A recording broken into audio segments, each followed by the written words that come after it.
నమస్తే, welcome to నేటి ధాత్రి. నేను పవన్. మరి ఈరోజు పాయింట్ టు పాయింట్ విత్ పవన్లో వెళ్ళే ముందు మా యొక్క ఛానల్ని సబ్స్క్రైబ్ చేసుకుని ఆదరించండి. ఎందుకంటే గత 22 సంవత్సరాలుగా ప్రజల కష్టాలని, ప్రజల సమస్యలని ప్రభుత్వ అధికారులకు, ప్రభుత్వానికి చేరవేసే విధంగా మీకు అందుబాటులో, మీకు తోడుబాటు చేసే ప్రయత్నంలో మేము ఒక చిన్న ప్రయత్నంలో ఈ ఛానల్ని తీసుకొచ్చాం. దయచేసి నేటి ధాత్రి ఛానల్ను సబ్స్క్రైబ్ చేసుకొని ఆదరిస్తే మేము కూడా మరింత కష్టాన్ని ప్రభుత్వానికి చేరవేస్తాం. మీ కష్టాలని అతి త్వరగా పరిష్కరించే విధంగా వెళ్తుంది.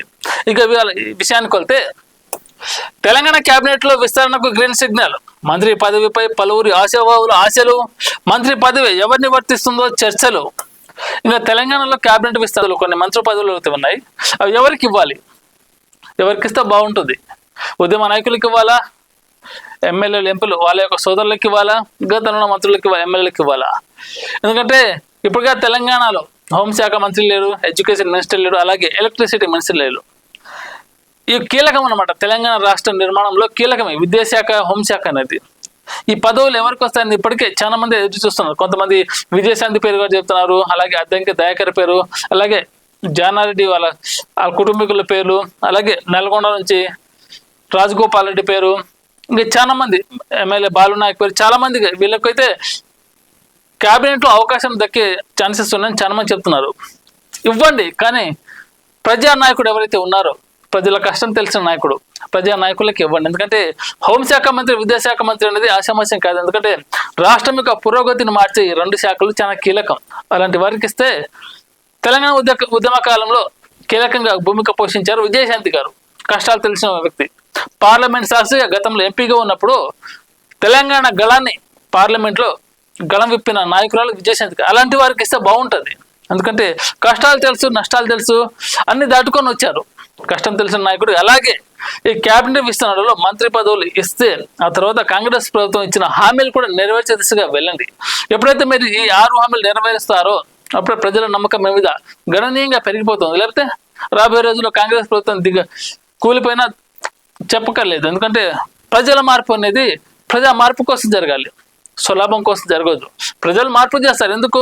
వాళ్ళకి ఇచ్చిన వాగ్దానం నిలబెట్టుకున్న ప్రజల మార్పు ఖచ్చితంగా చేస్తారు గవర్నమెంట్ని.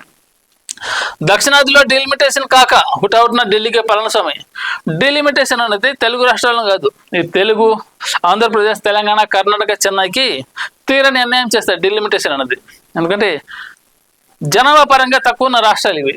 దక్షిణాది రాష్ట్రాలు జనాభా పరంగా తక్కువ ఉన్నా కానీ సీట్లు ఎక్కువగా ఉన్నాయి. ఈ సీట్లు అనేది కుంచుకుపోతాయి, సీట్లు అనేది తగ్గించుకొస్తాయి. పార్లమెంట్ సాక్షిగా పార్లమెంట్ వేదికగా గళాన్ని వినిపించాలంటే ఈ డీలిమిటేషన్ అనేది రద్దు కావాలి. దీనిపైన పెద్ద ఎత్తున చర్చలు జరగాలి, ఆందోళన చేపట్టాలని దక్షిణాది రాష్ట్రాలు పూనుకున్నాయి. ఇప్పటికే పేదరిక నిర్మూలన కృషి జరగాలి. ఐక్యరాజ్య సమితి సూచనలను శిరోధార్యం కావాలి. మనిషికి ఎదగడానికి అభివృద్ధి మార్గాలు తెచ్చిపెట్టడమే పేదరిక నిర్మూలన లక్ష్య సాధ్యం. ఎప్పటికీ పేదరిక నిర్మూలన. గత 100 ఏళ్ళ నుంచి వింటున్నాను, పేదరికం పేదరికం పేదరికం. పేదవాడు ఉంటున్నాడు, ఉన్నవాడు బలిసిపోతున్నాడు. పేదరిక నిర్మూలన ఎలా జరగాలి? రాజకీయ నాయకులు, సరైన నాయకులు అయితే పేదరిక నిర్మూలన జరుగుతుంది. అధికారంలో ఉన్నవాడు అధికారం అడ్డం పెట్టుకుని ఇష్టరాజ్యంగా దోచుకుంటుంటే పేదరికం ఉండగా ప్రభుత్వం నుంచి రావాల్సిన సొమ్ము పేదవాడికి రూపాయి కూడా లేదు. అలాంటి పేదరికం సొమ్మును ప్రజా నాయకులు దోచుకుంటున్నారు, ప్రజా నాయకులు పేరు చెప్పుకొని. మరి ఇలాంటి నాయకులు ఉంటే పేదరికం ఎలా ఉంటుంది? పేదరికం కుంగిపోతుంది. రాజకీయ నాయకులు సంపన్నుడవుతాడు. అవినీతి సామ్రాజ్య రాజకీయ నాయకులు ఉన్నంత కాలం, అవినీతి రహిత రాజకీయ నాయకులు ఉన్నంత కాలం ఈ పేదరికం నిర్మూలన జరగదు. పేదరికంలో ఎలాంటి మార్పులు రాదు. ఎందుకంటే సమగ్రమైన నాయకత్వం కావాలి, సమర్థవంతమైన నాయకుడు కావాలి, కష్టాలు తెలిసిన నాయకుడు రాజకీయాల్లోకి రావాలి. ఆధార్ తరాలు హెల్త్ డిజిటల్ కార్డులు ఏడాదైనా కార్యరూపం దాల్చని పథకం. ఆధార్ తరహాలో హెల్త్ డిజిటల్ కార్డు. ఈ డిజిటల్ కార్డు ఆలోచన బాగుంది, కానీ ఆ కార్యాచరణ దిశగా అమల్లోకి రావటం లేదు. కాంగ్రెస్ ప్రభుత్వానికి ఒక నిర్దిష్టమైన ప్రణాళిక ఉంది, కానీ ఆ ప్రణాళికని సరైన విధానంలో అమలు పరచలేకపోతున్నారు. మరి లోపం ఎక్కడ ఉందో తెలియట్లేదు. ఎందుకంటే గతంలో చాలా మంది ఎమ్మెల్యేలు, ఎంపీలు ఇప్పుడు మినిస్టర్గా ఉన్నారు. వారికి అనుభవం తెలిసి ఎక్స్పీరియన్స్ ఉంది, కానీ అనుభవాన్ని సరైన విధంగా కార్యరూపం దాల్చలేకపోతున్నారు. హెల్త్ డిజిటల్ కార్డులు చాలా బాగుంది. స్కాన్ చేస్తే డీటెయిల్స్ మొత్తం వస్తాయి. ఎన్నిసార్లు సర్జరీలు తీసుకున్నాయి, ఎంత అమౌంట్ వచ్చింది, ఇది బాగానే ఉంది. కానీ ఆ విధంగా ముందుకెళ్ళాలంటే ఇప్పటికీ ఏడాది పూర్తి అయిపోయింది. కాంగ్రెస్ ప్రభుత్వం అధికారంలోకి వచ్చిన తర్వాత 100 రోజుల్లో ఇవన్నీ నెరవేర్స్తామని చెప్పారు, కానీ 16 నెలల పరిపాలన అయిపోయినా కానీ ఇప్పటికీ ఆచరణకు నొచ్చుకోలేదు. మార్పు ఎక్కడుంది? ప్రతిపక్షాలకు మీరు అవకాశాలు ఇస్తున్నారు. ఆ అవకాశం లేకుండా ఇవ్వాలంటే మీరు ఇచ్చిన హామీలు, ఇలాంటి టెక్నాలజీని ఉపయోగించుకొని ఎంత త్వరగా పూర్తి చేసుకుంటే అంత మంచిది. మంత్రి శ్రీధర్ బాబుకు హరీష్ రావు సవాల్, తప్పుడు లెక్కలపై నిలదీత. ఇక అసెంబ్లీ వేదికగా బీఆర్ఎస్ పార్టీ నాయకులు, కాంగ్రెస్ పార్టీ నాయకులు మాటలు కొనసాగిస్తున్నారు. గతంలో బీఆర్ఎస్ వాళ్ళు చేసిన తప్పులను ఇప్పుడు కాంగ్రెస్ ప్రభుత్వం, ఇప్పుడు కాంగ్రెస్ చేస్తున్న పరిపాలనపై బీఆర్ఎస్ ప్రభుత్వం వీళ్ళకు అంటే ఒకరిపై ఒకరు పరస్పర దాడులు చేసుకుంటారు తప్ప ఆ నియోజకవర్గంలో ఉన్న సమస్యలు, ఆ ప్రాంతంలో ఉన్న సమస్యల గురించి ఏ ఒక్క నాయకుడు మాట్లాడలేదు. మా నియోజకవర్గం ఇది కావాలి, రోడ్డు కావాలి, దేవాలయం కావాలి, మున్సిపాలిటీ కావాలి, భవనాలు కావాలని అడిగే నాయకుడు లేడు. మా ఊళ్ళో సమస్యలు ఉన్నాయి, ఇవి తీర్చమని అడిగే నాయకుడు ఎవరు లేరు. ఎందుకంటే ఏ ప్రభుత్వం అధికారంలోకి వచ్చినా సరే గతంలో ఉన్న ప్రభుత్వం బురద చల్లడం, ఇప్పుడు ప్రభుత్వంపై గతంలో ఉన్న నాయకులు బురద చల్లడం, ఇదే తీరిక నడుస్తుంది అసెంబ్లీలో. హరీష్ రావు గారు మంత్రి శ్రీధర్ బాబుకు సవాల్ చేశారు. ఎందుకంటే శ్రీధర్ బాబు గారు ఒక మాట అన్నారు నిన్న బీఆర్ఎస్ పార్టీ నాయకులు. ఎందుకంటే 9.5 సంవత్సరాల కాలంలో ఒక్క డిఎస్సీ అంటే టీచర్ పోస్ట్ కూడా ఓపెన్ చేయాలి, అది కరెక్ట్ కాదు. ఎందుకంటే మంత్రి స్థానంలో ఉన్న వ్యక్తి మీరు మాట్లాడడం అలా కరెక్ట్ కాదు. ఎందుకంటే టీచర్ పోస్టులు భర్తీ చేశారు గత ప్రభుత్వంలో, బీఆర్ఎస్ ప్రభుత్వంలో. ఎందుకంటే దానికి సాక్ష్యాలు చాలా ఉన్నాయి. కొంతమంది ఇప్పటికే బ్రహ్మాండంగా ఉద్యోగాలు చేసుకున్నారు, మంచిగా ఫ్యామిలీ పోషించుకుంటారు. ఇక మంత్రి స్థానంలో ఉన్న వ్యక్తి సరైన అవగాహన ప్రణాళిక లేకుండా మాట్లాడడం కరెక్ట్. ఎందుకంటే ఎంతో నమ్మకం పెట్టి కాంగ్రెస్ పార్టీని ప్రజలు పట్టం కట్టారు. మంచిది చెడుది తెలుసుకొని మాట్లాడు. ఎందుకంటే బీఆర్ఎస్ వాళ్ళు కొంచెం 9.5 సంవత్సరాల పరిపాలన రాటు తెలిపోయారు. ప్రజలు ఎలా ఉన్నారు, నాయకులు ఎలా ఉన్నారు, ఎవరిని ఎక్కడ పెట్టాలో బాగా తెలుసు. ఎందుకంటే 9.5 సంవత్సరాల పరిపాలన చేసే బీఆర్ఎస్ నాయకులు రాజకీయంలో ఆరితేరిపోయారు. వాళ్ళని ఇలా తప్పడం కరెక్ట్ కాదు కదా. వాళ్ళు చేయని పనులు ఏమైనా ఉంటే మరి చెప్పండి, కానీ చేసిన పని కూడా చేయలేదని చెప్తే ఖచ్చితంగా కోపం వస్తుంది. పోలీస్ శాఖతో పెట్టుకోవద్దు, కేటీఆర్ను హెచ్చరించిన రాజేష్ సింగ్. ఇంకా పోలీస్ వ్యవస్థ ఎలా ఉందంటే తెలుగు రాష్ట్రాలు ముఖ్యంగా ఇండియాలో ఏ పార్టీ అధికారంలో ఉంటే ఆ పార్టీకి అవకాశం పలుకుతుంది. గతంలో బీఆర్ఎస్ ప్రభుత్వం ఉన్నప్పుడు కాంగ్రెస్ నాయకులు అరెస్ట్ చేయించడం, ఇప్పుడు కాంగ్రెస్ నాయకులు అధికారంలో ఉన్నప్పుడు బీఆర్ఎస్ పార్టీ నాయకులు అరెస్ట్ చేయించడం, ఇది కాలక్రమేణా జరుగుతూనే ఉంటుంది. ఎందుకంటే గోశామాల ఎమ్మెల్యే రాజేష్ సింగ్ గారు కేటీఆర్ హెచ్చరిస్తున్నారు, పోలీస్ శాఖతో పెట్టుకోవద్దు. ఎందుకంటే ఇప్పుడు గతంలో మీరు అధికారంలో ఉన్నప్పుడు రేవంత్ రెడ్డి గారిని అలాగే వివిధ నాయకులను జైల్లో పెట్టారు. ఇప్పుడు వీళ్ళు అధికారంలోకి ఉన్నాడు. ఇప్పుడు కాంగ్రెస్ ప్రభుత్వం అధికారంలో ఉంది, రేవంత్ రెడ్డి గారు అధికారంలో ఉన్నారు. ఇప్పుడు మిమ్మల్ని జైల్లో పెట్టిన ఆశ్చర్యపోనక్కర్లేదని, దయచేసి పోలీస్ శాఖ జోలికి పోవద్దని కేటీఆర్ గారిని గోశామాల ఎమ్మెల్యే రాజేష్ సింగ్ గారు హెచ్చరిస్తున్నారు. ఎస్ఎల్బీసీ ఘటనలో మరో మృతదేహం లభ్యం. మృతుడు ఉత్తరప్రదేశ్ చెందిన project engineer Manoj Kumar. SLBC ఘటన జరిగి 4 రోజులు పూర్తయిపోయింది. ఇంకా ఈ సమస్య ఇంకా కొలిక్కిరాని విషయం చర్చ జరుగుతుంది. ఘటన జరిగింది ఎస్ఎల్బీసీ ఘటన వేరే రాష్ట్రం చెందిన వ్యక్తులు కాబట్టి ఇంత నిర్లక్ష్యం జాప్యం జరుగుతుందా, అదే స్వరాష్ట్రం వాడైతే ఇంత నిర్లక్ష్యం జరిగేదని ప్రజలు అనుకుంటున్నమాట. ఎందుకంటే స్వరాష్ట్రంలో కార్మికులు లోపల చనిపోతే ఉద్యమాలు చేస్తారు, ధర్నాలు చేస్తారు, ప్రభుత్వం పైన తప్పుడు ప్రచారాలు చేస్తారు. వేరే రాష్ట్రం వాళ్ళు కాబట్టి ప్రభుత్వం ఇంత చిత్తశుద్ధితో పనిచేయట్లేదా అని ప్రతిపక్షాలకు ప్రజలకు అవకాశాలు ఇచ్చిన విధంగా. ఎందుకంటే ఇప్పటికే 2 మృతదేహాలు బయట తీశారు. వాళ్ళ కుటుంబాలు బిక్కుమంటే ఎదురు చూస్తున్నాయి. చివరి చూపుకు నోచుకోకుండా వాళ్ళ కుటుంబం ఆలపిస్తున్న రోదనలు ఆకాశాన్ని అంటుతున్నాయి. ఆ కుటుంబానికి భరోసానివ్వండి, ఆర్థికంగా తోడు ఇవ్వండి. అక్కడి గవర్నమెంట్ మాట్లాడి ఏదైనా వాళ్ళ కుటుంబీకులకు, చదువుకున్న వాళ్ళకు ప్రభుత్వ ఉద్యోగాలు ఇచ్చేలా అలాంటి వెసులుబాటు కల్పించండి. ఎంత త్వరగా కంప్లీట్ చేస్తే ఎస్ఎల్బీసీలో ఉన్న మృతదేహాలను బయటకు తీస్తే ప్రభుత్వం పైన అంత ఒత్తిడి తగ్గుతుంది. అయ్యో పాపం, మూగజీవాల మరణ వెనుక మర్మం ఏమిటి? నిన్న వరంగల్ ఖిలా వేదికగా ఒక మరణకాండ, అంటే మూగజీవాల మరణకాండ జరిగింది. పాపం ఆ కుటుంబం మధ్యతరగతి కుటుంబం, గొర్రెల పైన జీవనాధారం వాళ్ళది. అలాంటి మధ్యతరగతి కుటుంబంలో ఒకటేసారి రాత్రికి రాత్రి వాళ్ళ జీవితం చెల్లా చెదురైపోయింది.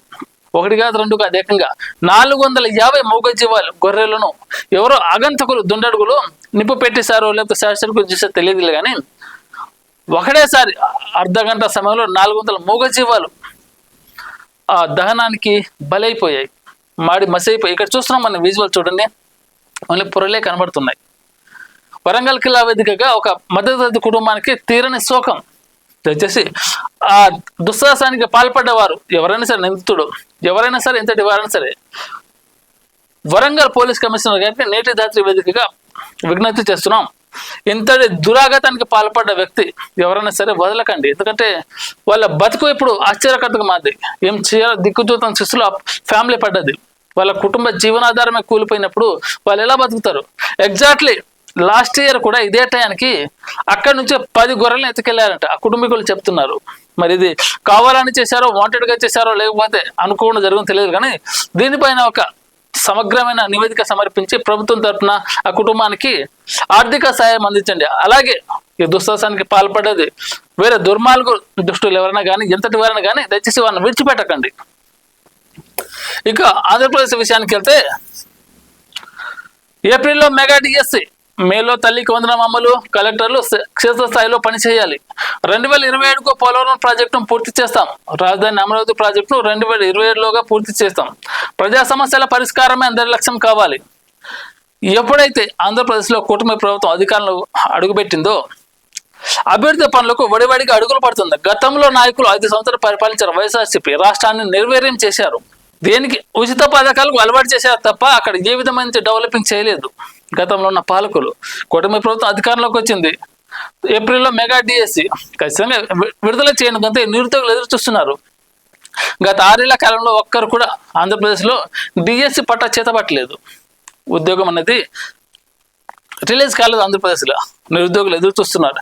ఎంతోమంది టెట్, బీఈడి పూర్తి చేసుకొని నిరక్షరాస్యతతో ఆంధ్రప్రదేశ్ ఎక్కువగా ఉంది. నిరక్షరాస్యతలో అలాంటి కొంతమంది చదువుకున్న యువకులు కూడా ఉద్యోగం కావాలని పట్టుదల చదివి ఎదురు చూస్తున్నారు. వారికి ఇది ఒక గుడ్ న్యూస్ అని చెప్పాలి. పథకాల అసమర్థ పథకాలకు చర్యలు, 2 రోజుల సదస్సులో దిశానిర్దేశం, కలెక్టర్ సదస్సులో సిఎస్ వెల్లడి. తెలంగాణ తరాలను అభివృద్ధిలో ఆంధ్రప్రదేశ్ కూడా వడివడిగా అడుగులు వేస్తుంది. ఇంకా సిఎస్ అయితే క్షేత్రస్థాయిలో కలెక్టర్తో సమీక్ష నిర్వహించి అభ్యర్థికి ముందుగా ప్రణాళికలను ఏర్పరచుకోవాలి. ఏ విధంగా వెళ్ళాలి? గత పాలకులు చేసిన తప్పులు మనం చేయొద్దు. ఎందుకంటే రాజకీయం వేరు, ప్రజల మధ్య ఉండే నాయకులు, ఈ కలెక్టర్లు,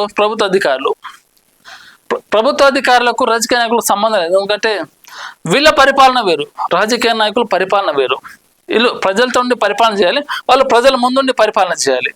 కానీ ఇప్పుడు తెలుగు రాష్ట్రాలు ఏం జరుగుతుందంటే ఎవరైతే అధికారులు ఉంటారో వాళ్ళ ఇష్టానుసారంగా ప్రభుత్వ అధికారం వాడుకోవడం పని పెట్టుకున్నారు.